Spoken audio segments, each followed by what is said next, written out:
Hello and welcome back to Talon 101. Welcome to the second Okizeme guide or video. And this time we're going to be covering running 3. The running 3 Oki. Or should I say the oppressive Oki. So this Oki is pretty simple. Like back in Tekken 7, for as long as you end on running 3, your opponent was basically eating an FF3 mix-up.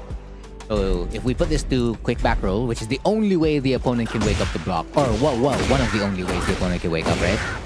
They basically have to take an FF3 mix-up, which is +6, or they have to take a down 3-4 mix-up.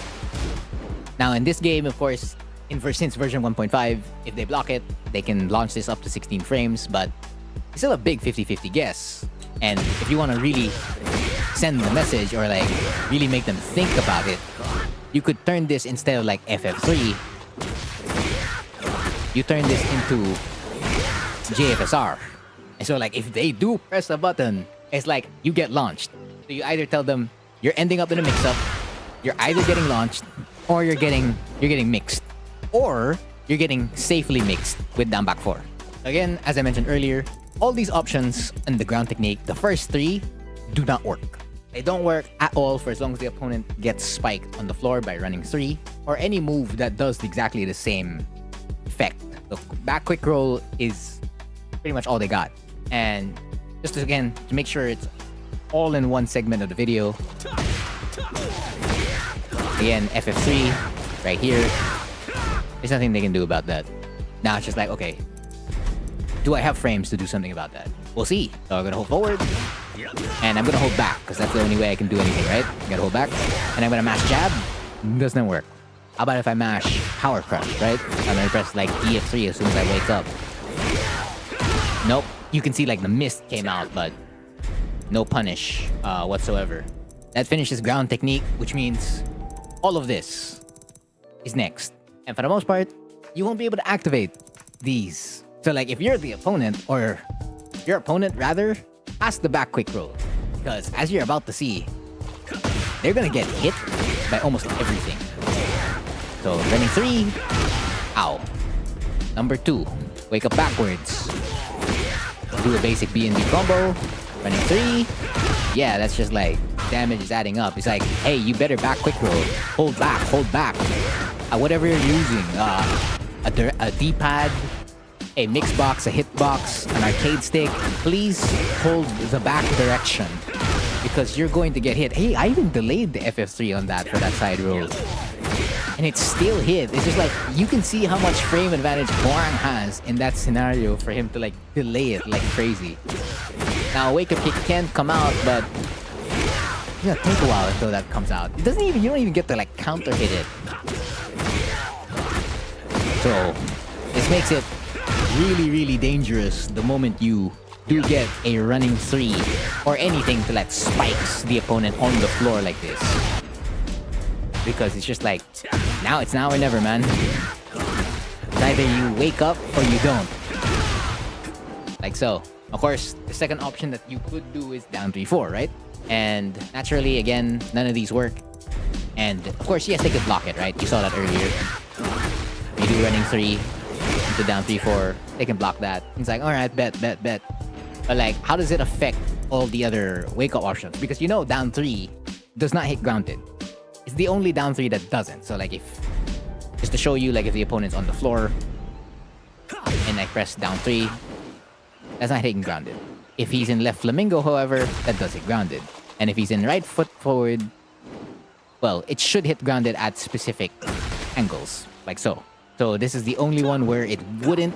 So it's just like, oh, the opponent has a chance if they do these options, right? But then again, they could stand up afterwards because of like the frame advantage. So we'll see. Again, we're gonna do it one by one. Just do the same combo. And down 3-4. Oh, they're waking up to the high. Of course, they could like again wake up and then hold down. But that is if they are prepared to do that. So they could end up in a -8 scenario, and that's great for Hwoarang. Here, oh, okay, so if they wake up backwards instead of stand up, then yeah, they're not even gonna block the second hit of down 3-4. We're going to go to side roll down. It still whiffs. It be. I believe is side rolls. Yep.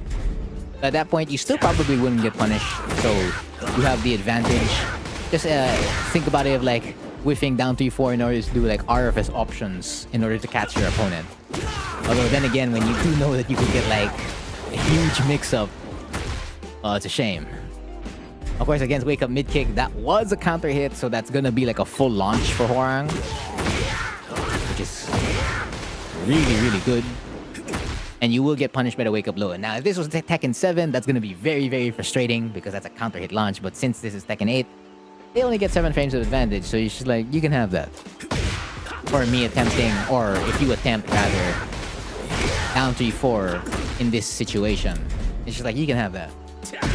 It was a calculated risk I was willing to take. Down 3-4, yep. Now, you can use the better pair, right? Like to make it really, really safe. And that would be down back 4. And down back 4 is kind of in FF3's spot because again, this move does hit grounded, and if it does get blocked, it's -12. This is truly the safe low in like hard quotation marks, or not even hard quotation marks, like quotation marks, period. Like this, the amount of ways to like deal with it. So it's just like you could get punished, you could not get punished. The worst could happen to you, you get floated. It's pretty good to pair up with. So like if you don't want to risk the down 3-4 scenario at all, well then you can just do running 3, FF3, and down back 4, and you're pretty much good to go. Now we're gonna do it with all the other options here, just to showcase it again, just so that you see. Running 3, that beats stand up.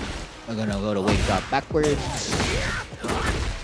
Running 3 again, down back 4, and it's just like they're just getting hit all the way to the side, and they flip around too, so that does change your Oki significantly. But then they are pretty far, so I mean maybe one running 3 could do it, right? Or a Peacekeeper. Okay, well, it depends on like how they're getting up. Of course, it would be better to just simply dash and assess what's going to happen next. Wake Up mid kick.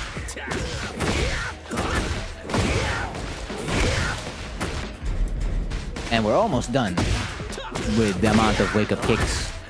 But yeah, this Oki's pretty much like if you don't know what to end your combo with, or the wall was not as close, you might as well end your combo on running 3.